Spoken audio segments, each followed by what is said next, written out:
mga overseas Filipino workers ay mga tunay na bayani ng ating bansa. Sa kanilang pagsisikap at pagsasakripisyo, nagagawa nilang itaguyod ang kanilang mga pamilya at magbigay ng mas magandang buhay para sa kanilang mga mahal sa buhay.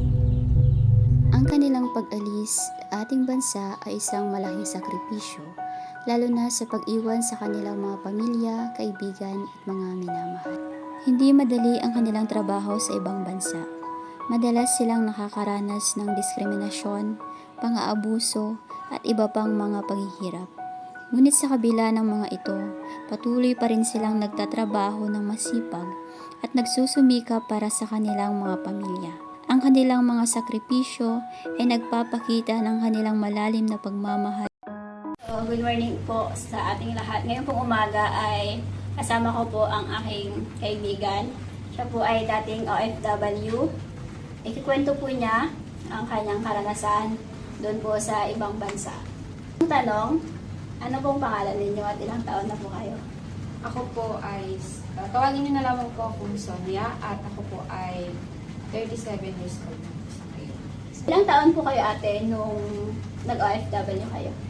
Nung nag-OFW ako ay nasa 35. Ano yung dahilan kung bakit mo pinili na pumunta sa ibang bansa? Ano yung mga specific na dahilan kung bakit mo gustong mag-abroad yun?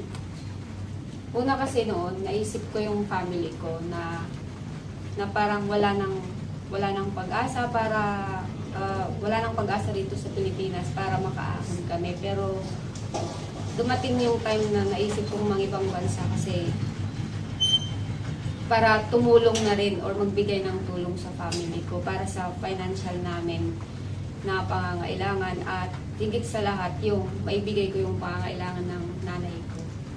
Bali, ilang taon ka lang ate sa ibang bansa or buwan ba or taon? Hindi po ako doon umabot ng taon. Yan po. Ano po ba yung buhay ng isang OFW? Pwede niyo po bang i-share sa amin kung ano yung naging experience niyo doon? Ang buhay ng isang OFW, kasi iniisip ng iba, pag pupunta doon, makakatulong na yun agad sa family mo. Pero hindi nila alam na ang pagiging OFW ay isa sa hindi talaga mararanasan, hindi talaga makakalimutan karanasan sa buhay mo pag umuwi ka na ng Pilipinas kasi parang babaliktad yung mundo mo pag andun ka. Unang araw mo pa lang doon, o sabihin pa lang natin na nasa aeroplano ka na. Parang babaliktad na yung mundo mo kasi makikita mo yung lugar mo, yung tinatapakan mo na lugar mo kung saan ka nagiging kalmado, kung saan ka nagiging panatag, iiwan mo yon. At the same time, yung family mo, iiwan mo. Kaya, yung mundo mo parang yung oras mo dito at saka doon, maninibago. Kasi, yung pagiging OFW mo ay hindi ganun basta-basta din. Kasi, unang-una, hindi mo rin maiiwasan na hindi mo iisipin yung kalagayan ng family mo, kung nakakain ba sila ng maayos or nakakatulog ba sila ng maayos na kung saan ikaw yung kasama sana nila nung mga oras na yun. Ikaw bang karanasan na pwedeng i-share sa amin? Sabihin na natin, kasi yung mga OFW, alam ko, meron silang mga experience na hindi malilimutan nung nasa ibang bansa sila. So, pwede ba kahit isa lang para maging din sa mga manonood, maging kalakasan din sa mga manonood kung ano ba yung buhay na talaga ng isang OFW. Ano yung isang karanasan na sabihin natin hindi mo malilimutan na hanggang ngayon ay pag naalala mo ay talaga namang sasaktan ka. Ito yung karanasan na sabihin natin na minsan sumasagi sa isipan ko pero dahil sa tulong ng Diyos sa buhay ko, nagagawa ko siya or na-overcome ko siya. Yung naranasan ko doon sa amo ko na although hindi naman ganun kaano yung pagiging parang malapit sa akin, ganon. Ako na po yung umusa pong nagsabi dun sa amo ko na aalis na lang ako. Kasi kung hindi, bilang part ko na may asawa, kailangan ko kasi na protektahan din yung sarili ko kahit nasa ibang bansa ako. Kailangan magkaroon ako ng respeto unang-una sa sarili ko kasi yung katawan na to, yung sarili na to, yung buhay na meron ako, galing ito sa Panginoon. Kung yung respeto pa lang o dignidad na meron ka ay hindi mo kayang ingatan, na hindi mo kayang ipakita sa ibang tao na meron kang dignidad na panghahawakan or hinahawakan sa buhay mo, paano mo masasabi na may pagpapalaga ka sa sarili mo? Kaya yung ginawa ko, mas minabuti ko na lang na magpaalam ng maayos, umuwi, tapos naging panatag naman yung pag-uwi ko kasi sagot naman talaga nila lahat. Kaya mas maganda na umuwi na lang ako kaysa magpatuloy pa yung hindi maganda na kumbaga hindi magandang relasyon sa mga amo na hindi naman dapat ipakita sa mga OFW.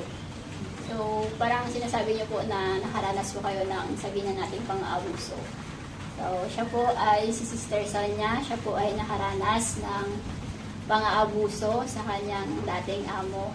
At alam ko na marami pong mga OFW na naranasan din po yung ganitong kalagayan. Pero bilang isang dating OFW at naranasan mo ito, ano yung parang pwede mong maging daing para sa mga ibang tao na nakakaranas nito? Ano yung kailangan nilang gawin para ma-overcome yung ganitong experience?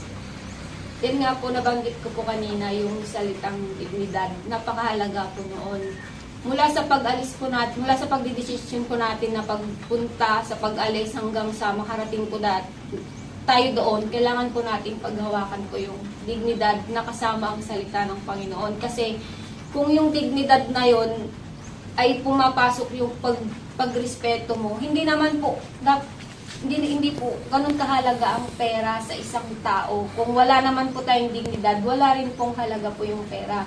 At the same time, kung yung dignidad na yun hindi po natin iingatan hanggang sa makabalik po tayo sa atin, hindi po natin masasabi na nagtagumpay po tayo dahil kung magpapatuloy po tayo sa gawain na hindi naman po ikakasiya o hindi naman po karapat-dapat, hindi po yun matatawag na success. Ang success po kasi na maaari po nating masasabi ay yung meron kang dignidad na uuwi ka, meron kang iniingatan na kahit hindi man nakikita ng ibang tao yun, may nakakakita nun at walang iba kundi ang Panginoon.